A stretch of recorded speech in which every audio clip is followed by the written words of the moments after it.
مجمع تاریخی و فرهنگی استقلال در شهر خوجند که ساکنان و مهمانان آن را با نام تاج میشناسند، سالها باز فرسوده است و دیوارهایش ریخته. آن را 10 سال پیش در آستانه یک جشن دولتی به استفاده داده بودند. از جهتی مطابق همون راه از تگی راه گذشتنی آب و دیگر چیز همین ساختمانچه ها به این آور نگرفته بود. همون سبب شد که آب گذشت و انا همون یک به طرح هم زبانوی و هم ملی بود بای شد کاسته شد. این مجمع را با خرج 37 میلیون سامانی ساختند. بلندیش 53 متر است و در آن تاج و 7 ستاره دور میزنند. در سالهای اولی به استفاده دادن آن، ساکنان و مهمانان زیاد بر فراز تاج برآمده شهر را تماشا میکردند. بعضی از همصحبتان ما در خوجند گفتند که چند سال آخر بنابر سست شدن خدماتش تقریبا از آن استفاده نمی کنند. مقامات میگویند برای تعمیر تاج پول جدا نمی شود تا آن را دوباره به محل تماشا و سیر و گشت ساکنان محلی و جهانگردان تبدیل دهند.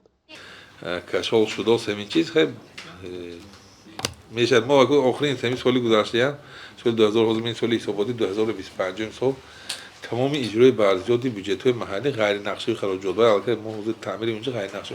بنیاد مجمع را اداره ساختمان اساسی ولایت سوخت سپارش داده آن را شرکت‌های خوجند ساختمان 1، SMS، کاسکاد و ستروی کامپلکس ساختند. تلاش ما برای یافتن نمایندگان شرکت‌ها تا این دم بی‌نتیجه بود.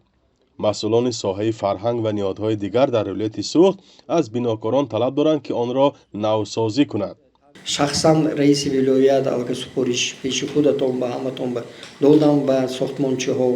البته از همون پدرچکی که همین بینای ساخته بود معین شدگی اون که هستند با اونها گفتشونی در فرستاده است. تنها این مجمعی به اصطلاح جشنی نیست که در مدت کوتاه خراب شده است. بعضی از انشاءات و کارخانه‌هایی که در آستانه جشن‌های دولتی ساخته و به استفاده داده می‌شوند، ظاهراً بنابر شتابکاری زود به چنین حال گرفتار می‌شوند.